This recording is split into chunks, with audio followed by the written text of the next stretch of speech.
All right, so when we look at Lab 0, if you look at the UNO project and the player class, you'll see something that I'm going to say I did intentionally to help you learn about objects.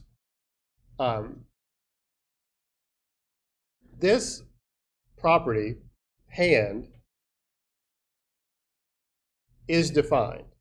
And that means there's a spot where we have a variable that can refer to a list of cards, and it's called hand. The value that's stored at that memory address is going to be null initially because we haven't assigned it a value. And by default, everything gets assigned a 0 or the equivalent of 0, which would be null for a reference type. So there's a spot that could point somewhere, like a reference type. I deleted that. But it's null by default. My unit tests, which you could argue are written poorly, or you could just say, no, they're written how they're written. My unit tests are going to call .add to add a card to the hand. If you say null.add, guess what happens? That's a null reference exception. That will never work. So my unit tests assume that this list of cards has been instantiated. On the whole, I think it's actually a pretty reasonable idea that if you are creating kind of complex objects like these collection objects, it's reasonable to instantiate them. You can do that in the constructor, but we don't actually even have a constructor here for a player. You could write one. Maybe I should have defined one, but I didn't. But what I find is a good like kind of safety, kind of defensive programming is to use the field initializer syntax, which is to say after the property, say equals, and give it a reasonable value, which would be, in this case, since this is a variable, we need to call the constructor, which is a new list of cards, which you see this pops up here because it knows the constructor we should call is always going to match the data type. And then we need parentheses to make it, to actually call the constructor. The parentheses are invoking the constructor. And then you need a semicolon there as well. You'll notice what else this did was the yellow underline, the yellow squiggle went away because that was the warning we were getting was that hand was potentially null. We get the same issue up here. It says this non-nullable property name must, basically it's going to be null after it exits the constructor because we never set it. And so that could be bad form. So if you want to have better form so that you don't have nulls floating around, you can set it equal to some reasonable value. And remember that quote, quote, is the empty string. And that is actually a real string as opposed to null, which is what it was before when we didn't set it at all. So this also gets rid of the yellow squigglies. On the whole, what I'd like you to take away from this is that it's a good idea to initialize your variables, specifically class, object, reference type variables, to a reasonable actual value. Do you see how I'm saying null is a different value than any memory address? And these are giving it some memory address of something, of the null string, or of a new list of cards. By putting this initialization on hand, this also will fix one of the unit tests that starts using it as if it's instantiated. So now you actually have instantiated it. Does that make sense? Questions on that? I think we probably have some similar issues here in UNO game. This may not be tested to break, but let's just do it right. That is to say, I would like all of these reference variables that are list of cards or players to have an initial value. So I'm going to set this guy equal to a new list of player, parentheses. Does that make sense?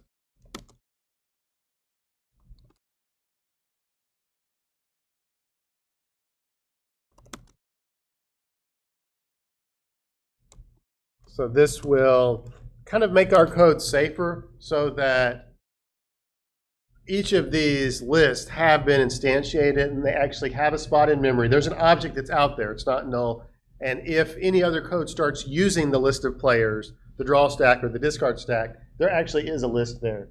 So I think this is a good approach for this lab that we're on. Does card have anything like that?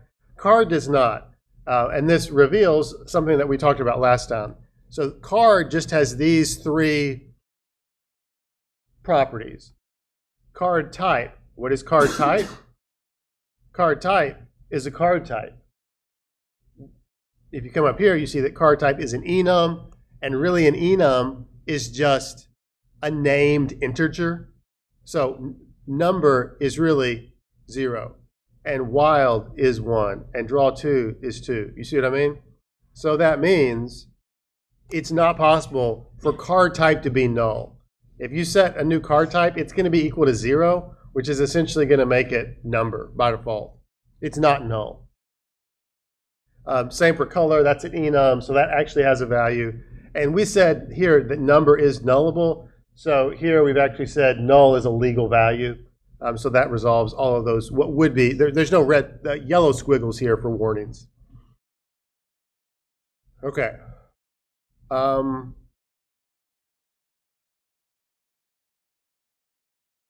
So that's some kind of cleanup on that one. Questions on the Uno project?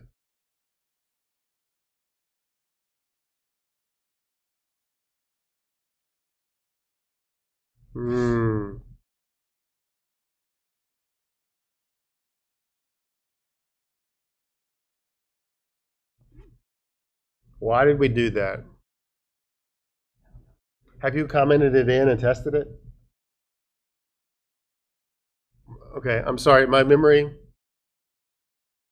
isn't good here. So I would suggest, like, there's probably a reason we commented it out. That might have been mercy on my part.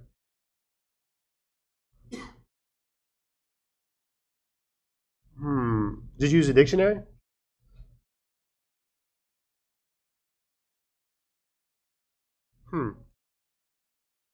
Well, you should comment it in like this and test it and see.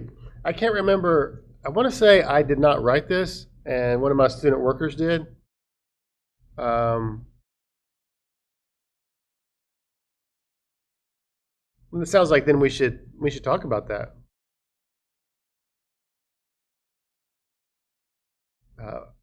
Can y'all read? Are y'all able to read this unit test?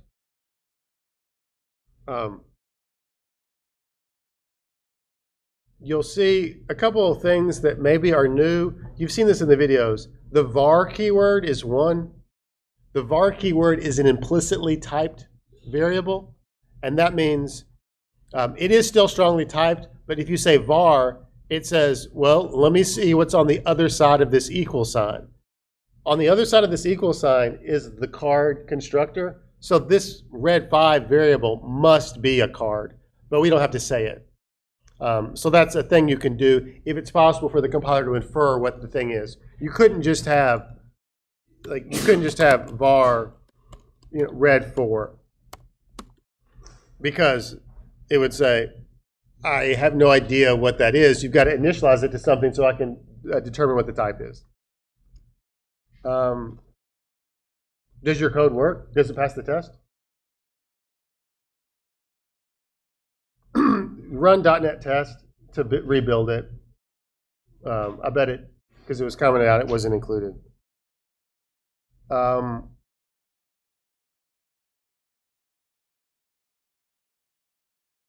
It does pass. So I would like for y'all to take a stab at that, because I think that's actually one of the most interesting algorithmic things on this. So we all have to make sure in order. That would be to your advantage. You're welcome to turn code in that hasn't been tested. I would not recommend that approach because then you don't know if you did it right or not, or you have no confidence. So go to the Uno unit test. What's that? Oh, okay. No, I see the problem. Right. It definitely needs test method. I I don't know, Tristan. I believe that it won't be here.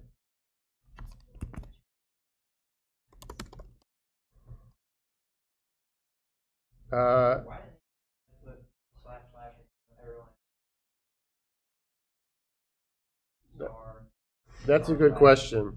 The answer is if you select a big set of code and then press command slash, that's the way Visual Studio does it. So if I were doing it by hand, I would do it the slash star way, but if I'm doing it this way, which is the way I'm doing stuff now, it does it like that. You get it? Would it just required a .NET build?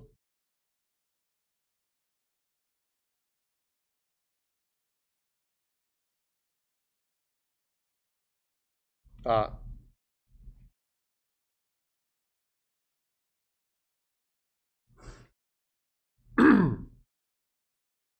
Okay. So sorry slash not sorry.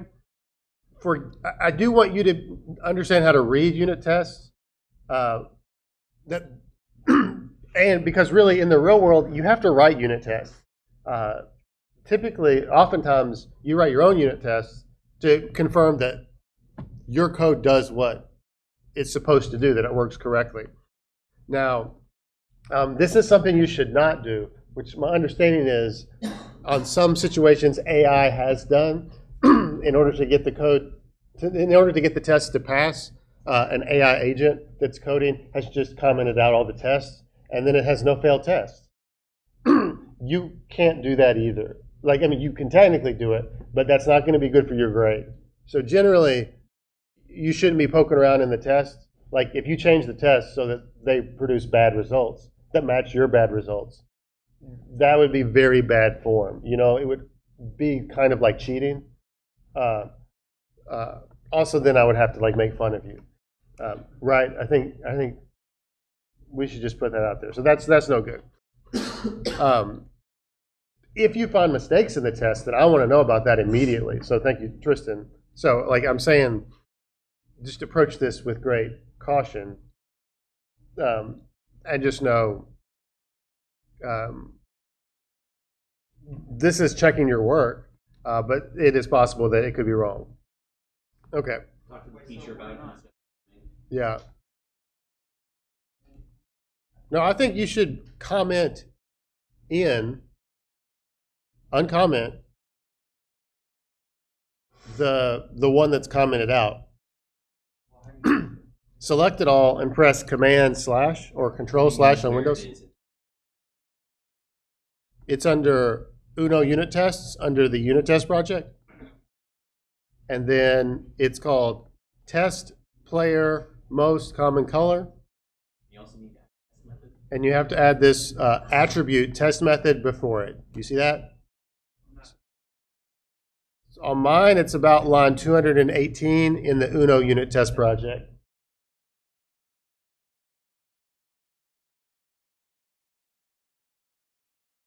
You see Uno unit test.cs? Not test results. Yeah, you don't, not test results. Oh, no. And then just select everything that was commented out, which should be that whole method. Press Control / on Windows, Command / on Mac, and it should take all those single line comment things out.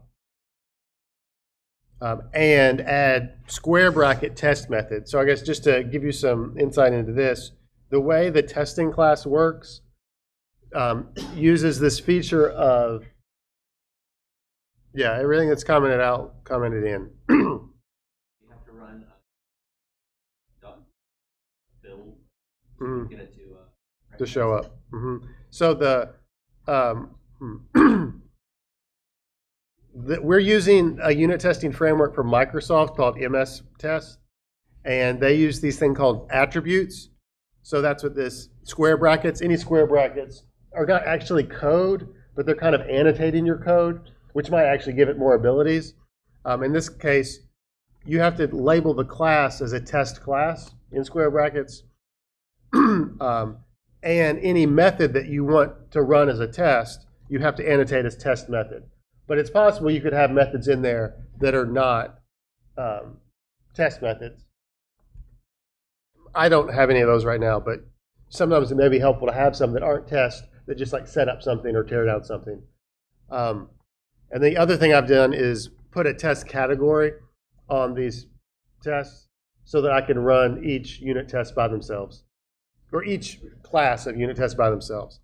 So after you've added test method and uncommented those lines, at least do .NET build to build the entire project, keeping in mind like these unit tests are code, so they have to be built. And I think running .NET build is enough to make them visible. If that's not, then you can also do .NET test. Surely a .NET test does a build first. Is that working for y'all to add this commented out method?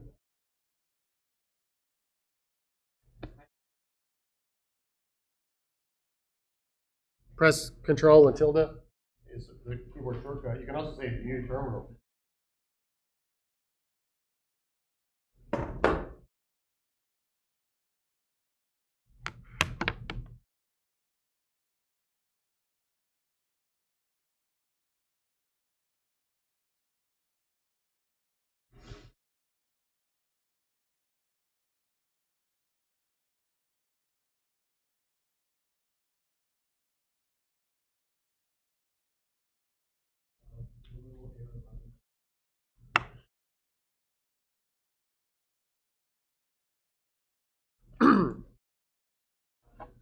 Is it working?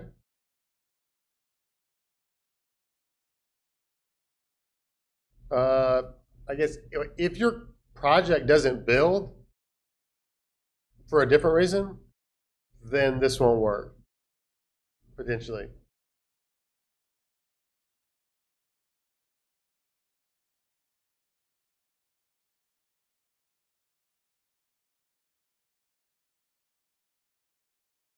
Okay.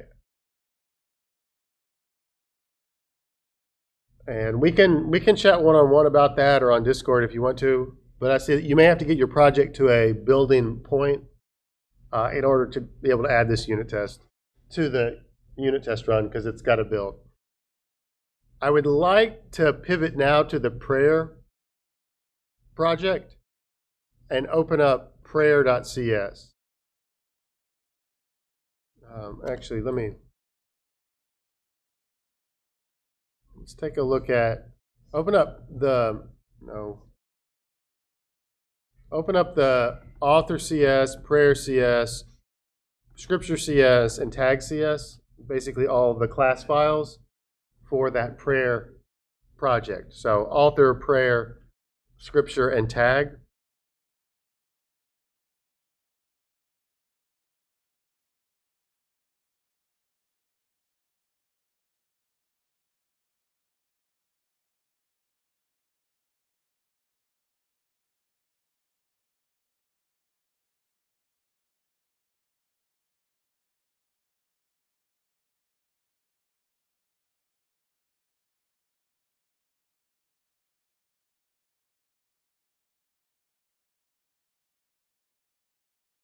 Don't find in those? Okay. So if you remember from last time, the goal here is to model a pre-written prayer as if we were going to have like a database or website of these prayers where the prayers have a title and a scripture, a subtitle, they have an author, they may have tags, they may have a scripture associated with it, they definitely have an author, maybe they should have a copyright date, they may have some basic info like when the prayer was created or updated. Actually, let me see if I can't There we go.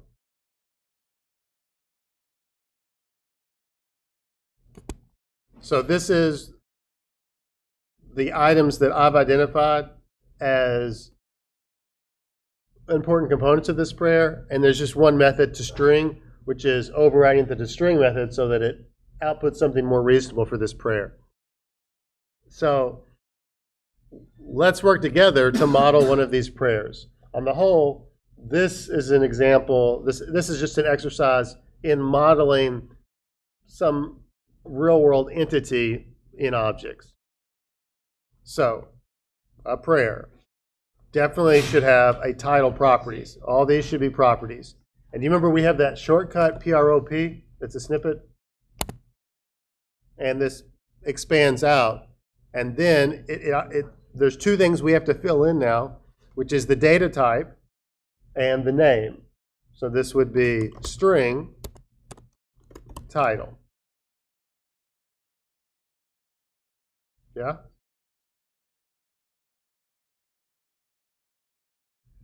And if we're going to be really good, maybe we go ahead and give that some initial value so that we don't have nulls throughout here. All right, let's take another one. Certainly the subtitle is also a string. I mean, honestly, I should have, if I were going to redo this, I think I would not give you the data types here, and I would just give you a picture of the prayer and let you extract that. Does that make sense?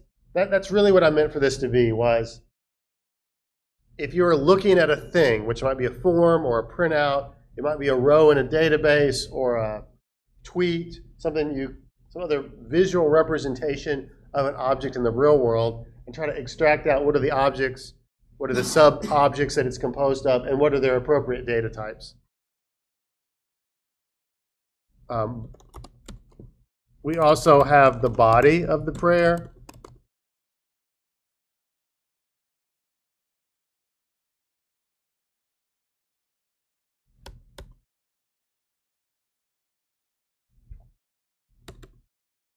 All right, so all those have been simple. Okay.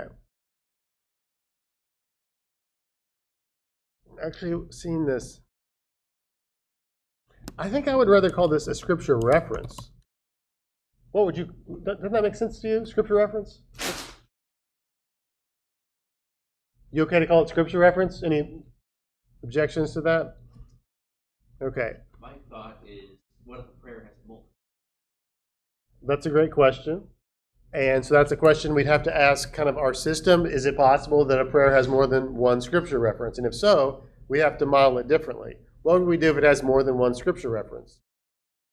Make it a list. Do y'all want to go with that? I like that. So we're going to say here, this is still a property, and now it needs to be what kind of data type? It needs to be a list. And what are each of the scripture references in this list?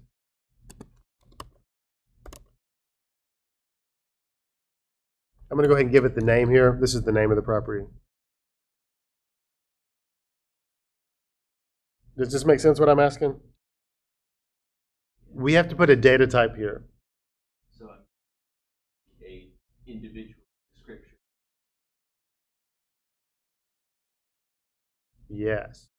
So so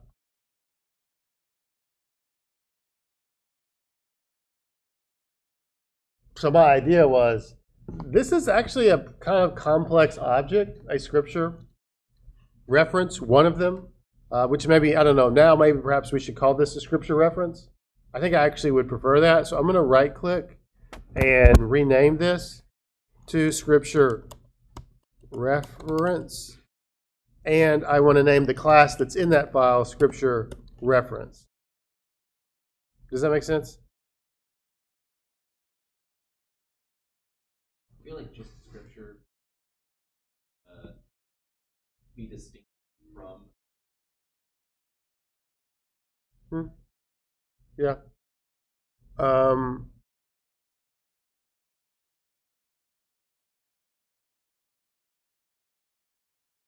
I named Right? Now let's keep our pluralization correct. The class here is just scripture reference. There's just one of them.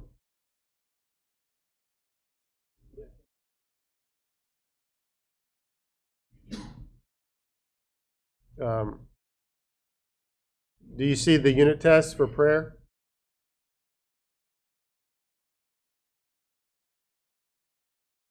But if you want to write some, I would be glad to incorporate them into the project.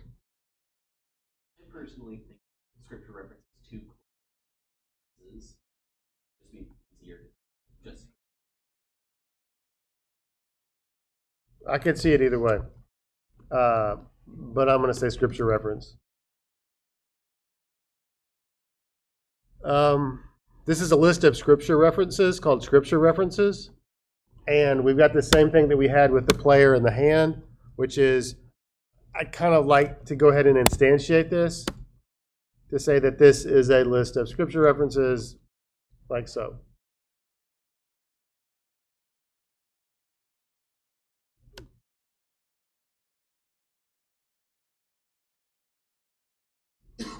And I don't know if this matters to you. I think this is a new syntax that newer C# has. When I have fully listed out this long class name, pretty long, right? List scripture reference. I believe you can just say new parentheses, and it'll call the right constructor. You seeing this? It's just a convenience instead of typing out the rest of it, because the compiler knows what constructor to call for one of these. There's an even simpler way to just click on it. What is it?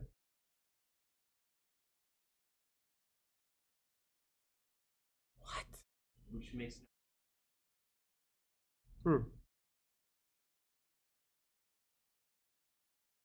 Do you like that better? I don't know. I'm old school. it doesn't. Call me old school, but It's not as intuitive as being deliberately saying new. yeah, it's still calling new and giving it memory, I believe. Okay, so that's a list. This has a list of scripture references. While we're here, though, what is a scripture reference? So I'm going to go over to the scripture reference CS file. And I've kind of encapsulated it here that biblical references have a book name, a chapter, a start verse, and an end verse. Those are the four things that I would like to track about a scripture reference. So we need those properties. I want something called book. What's the data type of a book?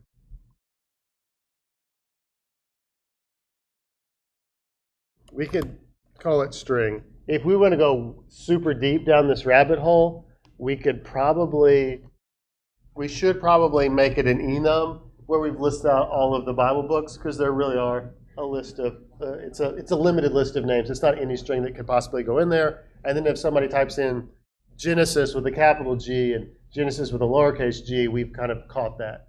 Or if somebody types in GEN. You with me? But I'm going to say, let's just leave it a string. Typing out all the books. Yes, it would. We would also now need a chapter. So that's a property. What would be the... Probably an int? Yeah, there are half chapters. Hang on.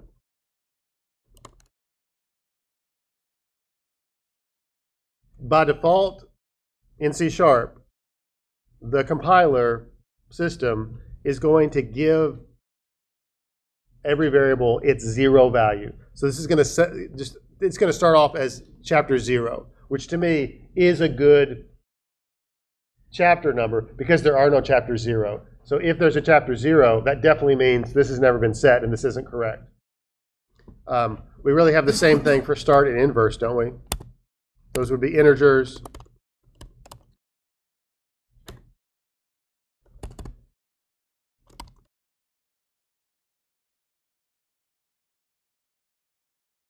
And just for like super bonus knowledge, there's a new feature in C# that I haven't used much, and I've just read about it. And I think this class would would classify as an appropriate time to use a record class, because we're really using this class just to store a record, just to store information. Only now I'm doubting that. This is bonus, but I wonder, can I put in a public override string to string? Mm-hmm.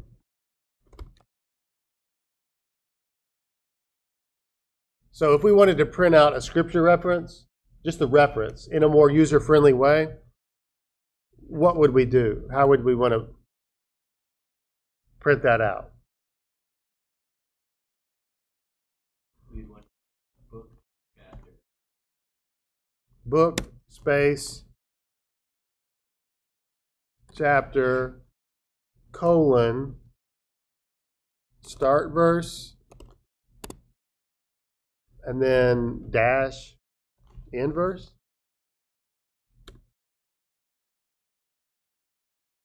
Right? So that would be like Matthew 4:12 through 17. Yeah? Oops. I'm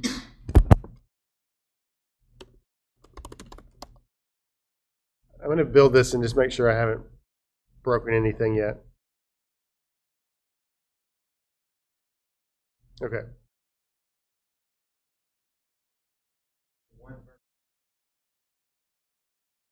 Garrett, bringing it. Exactly right. So perhaps here we should say if start verse equals end verse.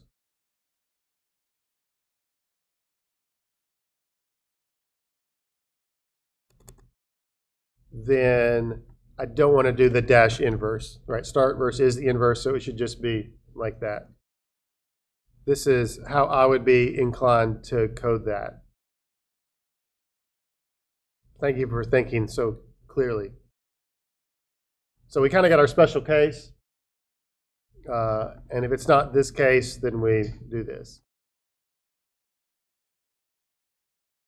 Our system doesn't allow for that.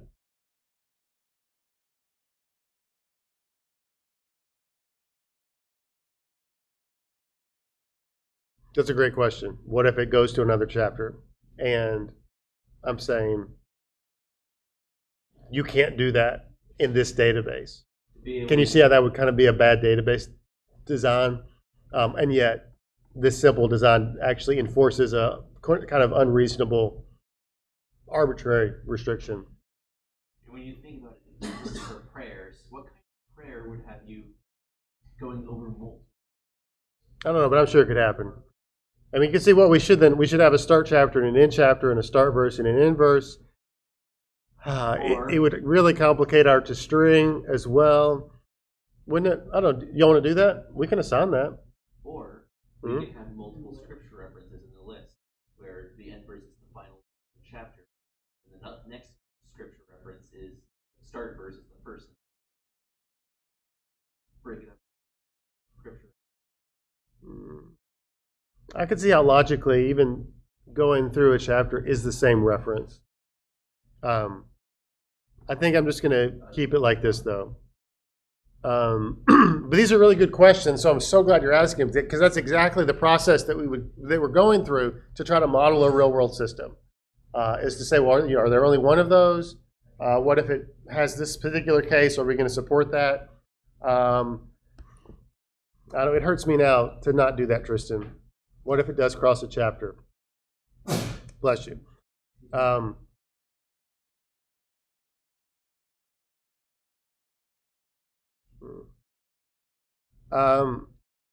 Let's put in a couple more properties. I'm going to leave it like this and say the scripture references have to be from the same chapter. So we have a property that was called created at. Oh no, I skipped author. My bad. Author. What is it that an author has? What's the data type of an author? Well, the author of scripture. Author. This is the author of the prayer. Why is it? Oh, my bad. Thank you. Yeah, I want to go back to prayer. and have this public author. So if you see my CS files, you can see that I'm already kind of off base here.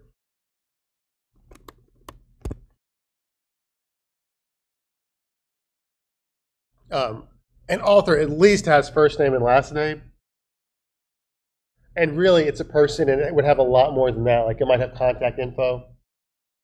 So to me, this author class here should have several things, including first name and last name.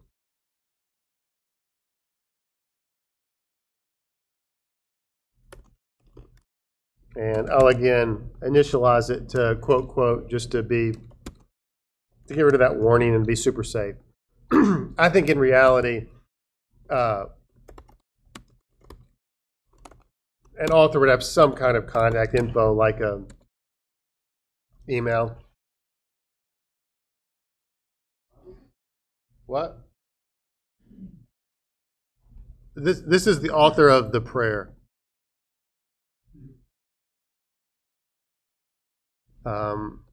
And I don't know. I mean, you could say here, maybe you don't have the person's email. Oh, I don't need a semicolon. If I say string semicolon, then I'm explicitly telling the compiler that it's nullable. String question mark, which in some way to me is saying, you know, this email is kind of optional. You might not have the person's email, and I'm allowing nulls to be there.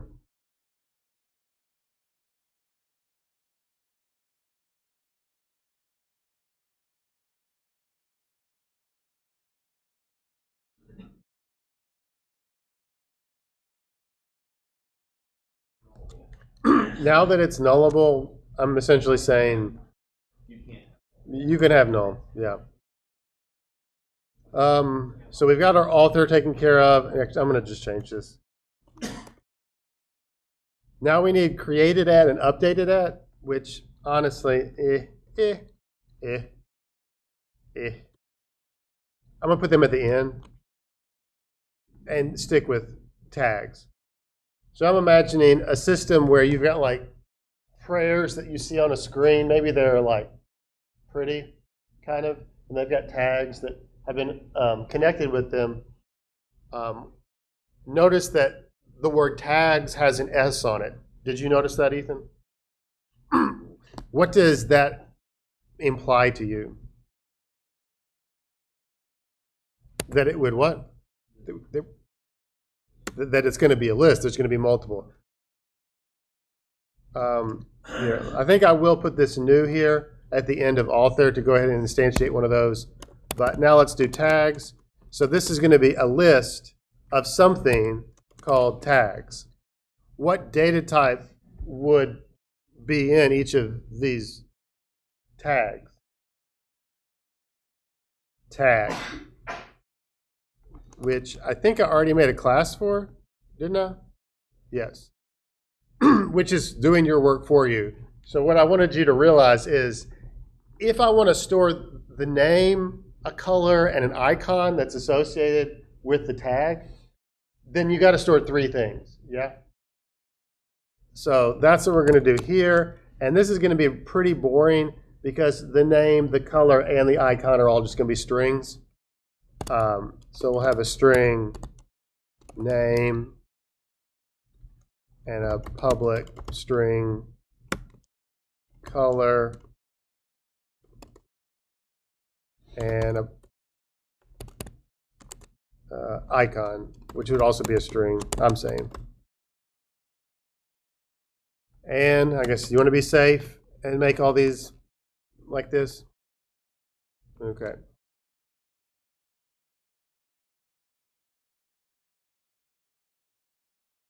So I'm saying that's a tag, and probably this is sort of like a record class too. Let's put it to string on this one as well. I think I would like to say, so this is public string. No, I think I need override. Public override string to string. You see if you press tab, it knows this is something you can, this is one of the few methods that you can override, because a tag, what's the superclass of tag? What's the parent class? I mean, it looks like it doesn't have one. Does it have one?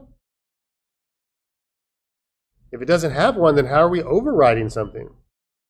You remember this? Class. You're close. It's as if we always inherit from object, which you can see. You can write this, but then it grays it out and says this isn't necessary because you're already doing it. So that's what we're getting from object. And for what it's worth here, it writes base dot to string. Base is a keyword that says call this method in my parent class. Does that make sense? Base means look at the parent class. So it's sort of like this, but it's a reference to your parent class. So object has it to string for everything, which is print out the name of the class. We don't want to do that, but this is a safe baseline.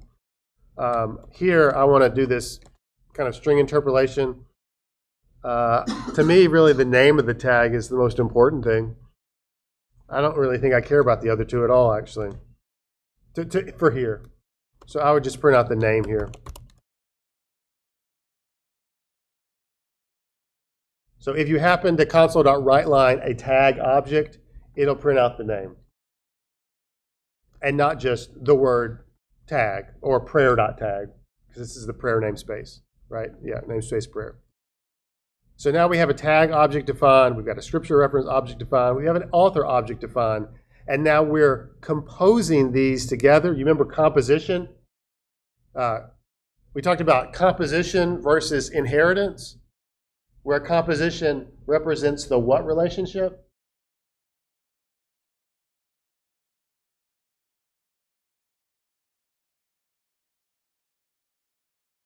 Are you with me? Or are you just has a?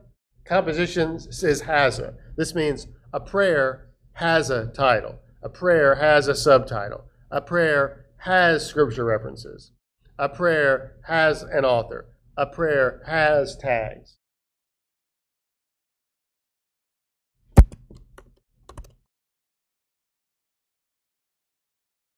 Inheritance, by contrast, says this thing is a something else. So it implements the is a relationship. Okay, let's finish this out and we'll be done with this part. So really for this one, I'll just check that you have done this, what we did in class. So we have a public string image URL. I mean, we could use some kind of URI object. I don't know, you want to do that? And we'll have a get and a set there.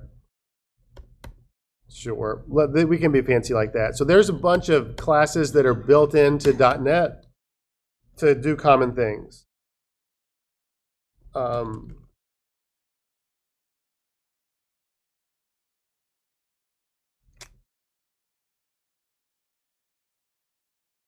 I don't think I want to go down this one. Apparently, to create a URI, we actually have to pass in some information. So I am going to let this one be null. And if you want to get rid of that yellow squiggly, you can explicitly set it to be nullable.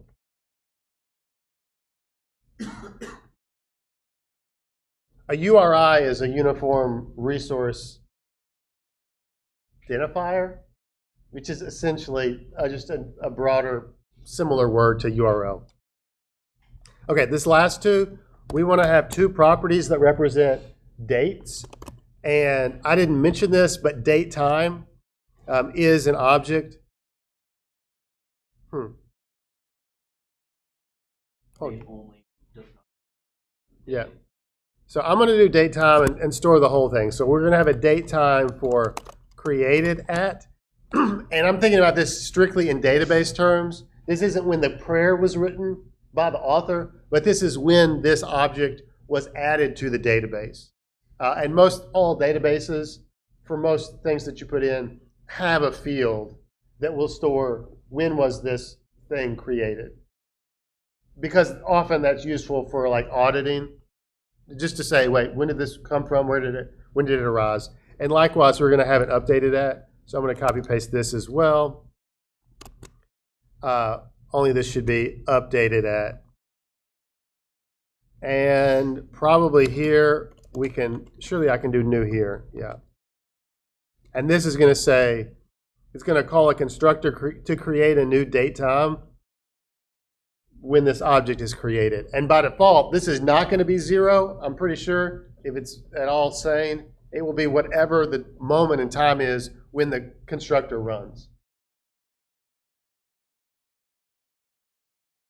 So this is basically, this is our prayer class that I wanted us to walk through together like this and see how we could model an object and try to make sure we capture all the parts that we care about. This is largely just storing the information about a prayer. There is one other thing we want to do, which is we want to be able to print out a prayer as well. If we ever log one of these or print it out console.writeLine, we want to make sure it is readable. So we're going to have a public override to string.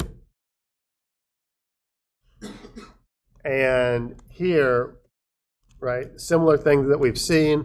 Let's try to print this out and make it somewhat reasonable. If you were going to print out the prayer, I didn't tell you how to do this, did I? No. We're just going to decide.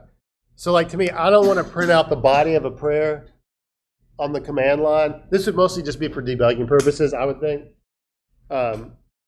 You'd use it in some other context where you're getting this out of the database and showing it on a web page or something that's pretty. So I would just like to have like the title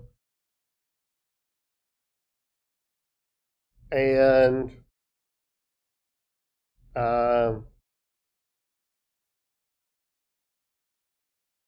maybe the author, maybe dash, not that, dash author.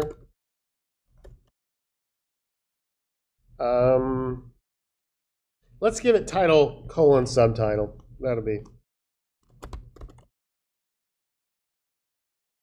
that.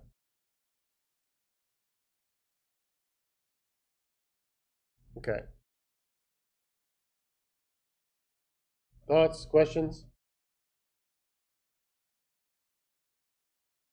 So if you followed along with this, then you should get full credit for this part of the assignment. Okay? So hopefully that was of some value to you. Nope. Okay.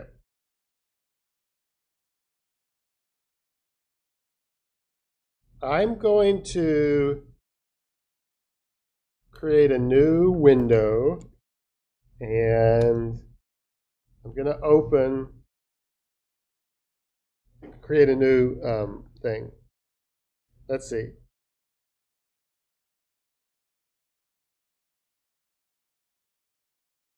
I want to look at RPG.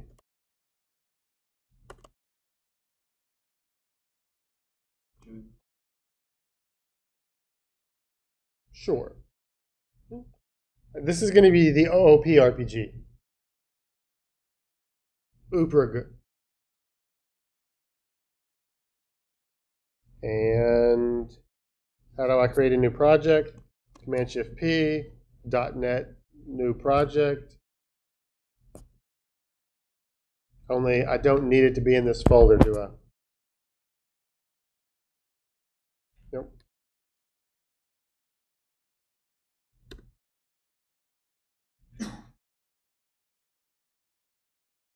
So I'm going to create a new console project.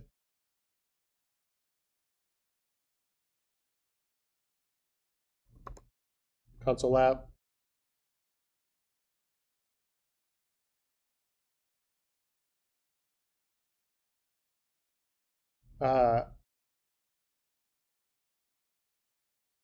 Command-Shift-P.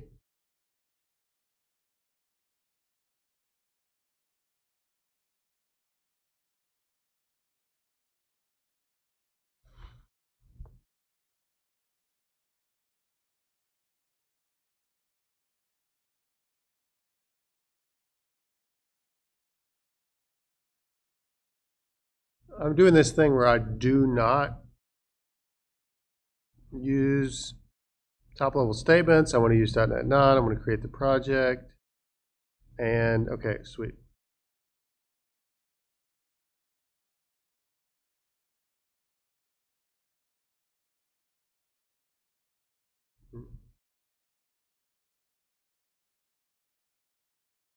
I want to introduce a new OOP idea to you that you you may have seen before, or you may not have.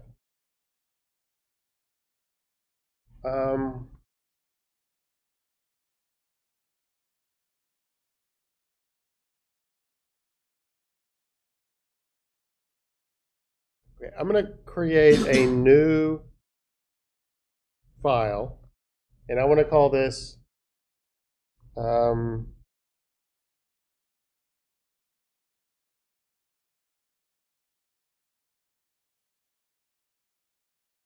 character.cs. Character. You with me? What's that? Right click, new file? Or the previous? Command-Shift-P, create new .NET project, wait for it to download the templates, choose console, enter some name for it. I called mine OOP RPG. You don't have what? Do you have the C#? If you go to your extensions, do you have the C# dev kit installed? And C#? And when you do Command-Shift-P and type in .NET space new, it doesn't appear?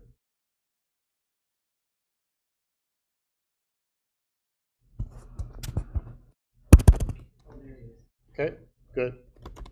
So let's create a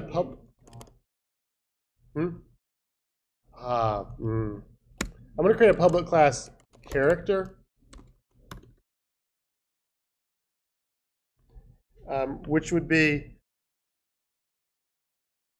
a generally important component in an RPG, right?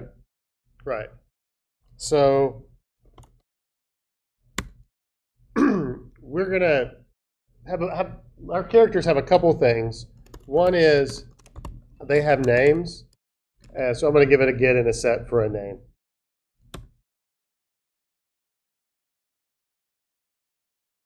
I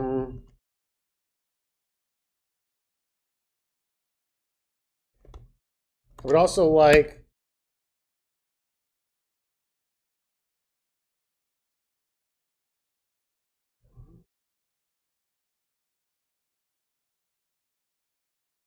my character to have a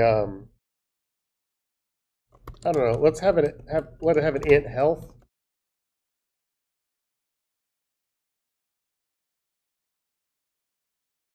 And a public int max health.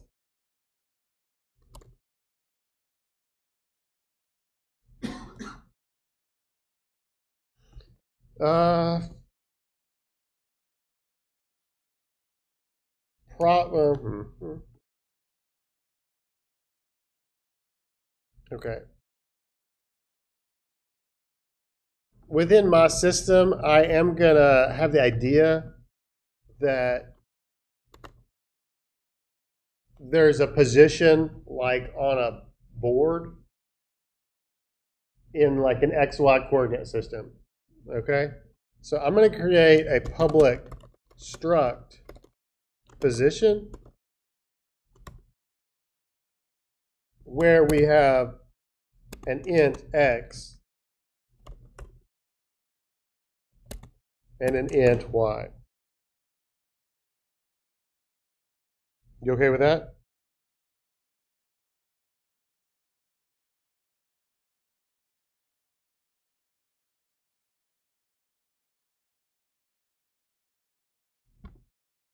Just a little helper class here that stores position. Now I would like my character to be positioned somewhere in that space. Yeah? So I can say prop position. I'd be inclined to call it position, wouldn't you? Like, what is your position? Just so they have an X and a Y, but I don't have to put an X and a Y in the character.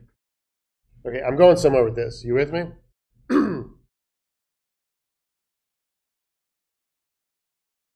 So I think that it would be possible then, even helpful, to say that there's a move. So there's a public, let's say, void move.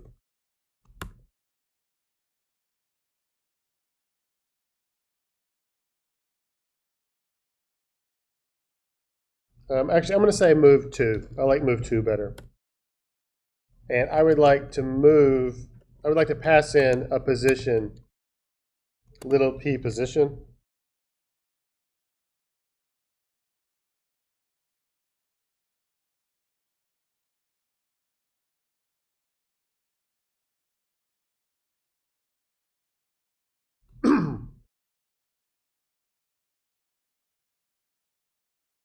And generally, what does it mean if we move to a position? Really, there would probably be some logic to determine if movement is possible. You know what I mean? Like, is this too far away? Are we currently under some kind of spell? Are we frozen or something we can't move at all? You with me? There could be a bunch of logic that I'm going to skip over. After we do all that logic, then we would say my position, which is capital P position, equals the little p position that was passed in. If legal, if possible, then update my position.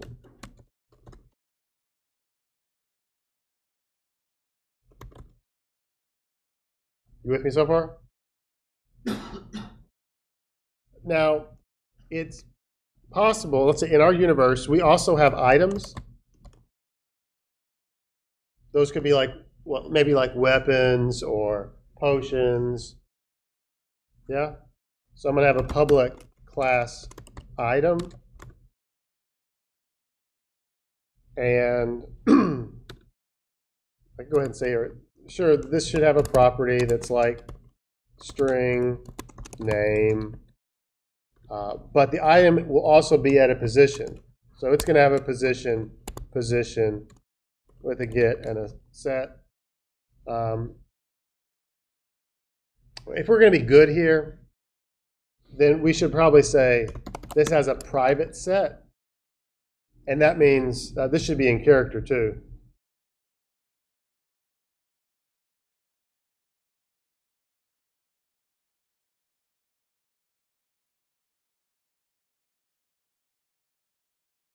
Oh, hang on.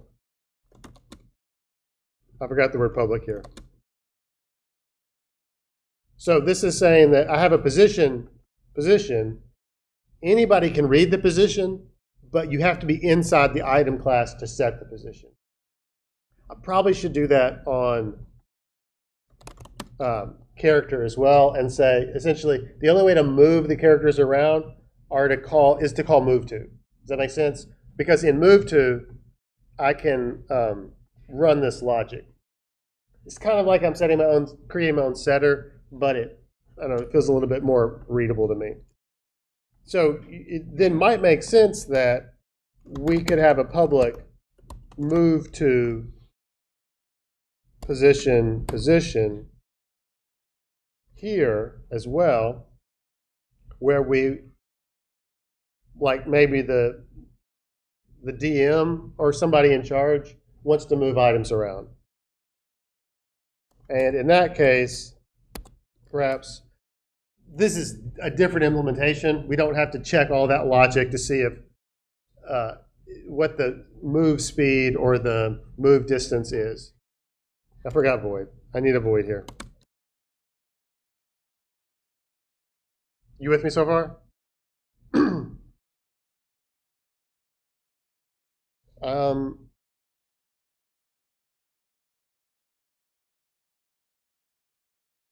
I think I would like to say that we have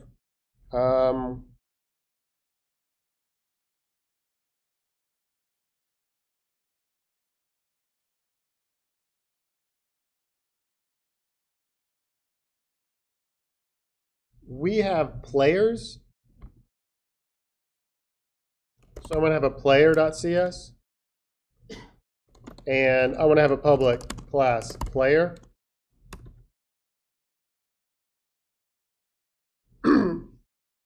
And if we think about our system, what's the relationship between player and character?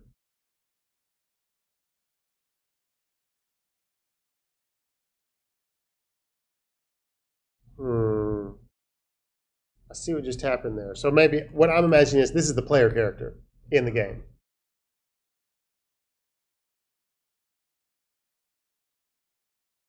I see how this. I mean player character, but I want to just call it player because it's. So I'm going to have player characters and non-player characters.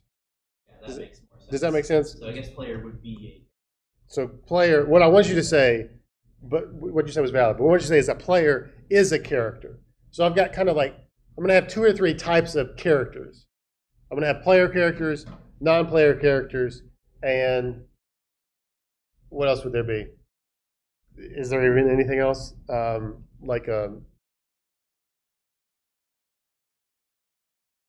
mean, is an enemy, would you count an enemy as a... That would fall under non-player. Okay. That's Then maybe... a character that's not a player. Okay. I feel like that'd more be like an attribute. I was initially thinking like enemy would be a different kind of NPC, but I could see that... I feel like friendly versus hostile. All right, so I want us to use a thing that we talked about. If we are saying that a player is a character, that's what we could kind of say here. So all players are characters. And for us, that means that every player character has a name and has a health and has a max health, has a position, and has the ability to move to somewhere. Does that make sense? So by using inheritance like this, now player has all that stuff. We don't have to write it. It just got it all. Then what we could put in player are the things that only players can do, which at this moment, I'm not sure what that would be. Do you? Can you think of something that only a player can do?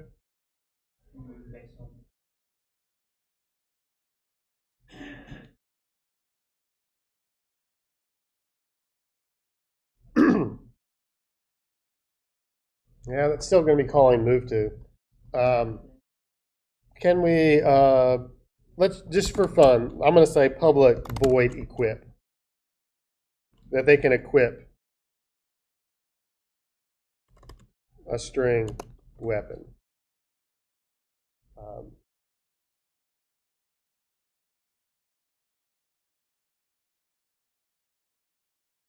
And maybe, yeah, up here, as I think about it though, a weapon is actually a kind of complex thing that should probably be its own class. Do you agree? So really we need here a weapon class, public void weapon, capital W, not void, public class weapon. Yeah.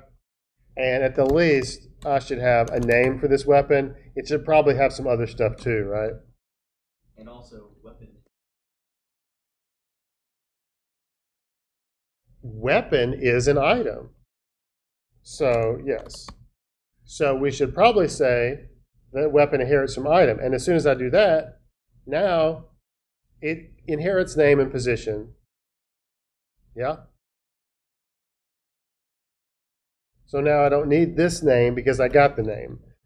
Instead, what is it that a weapon has that not all items have?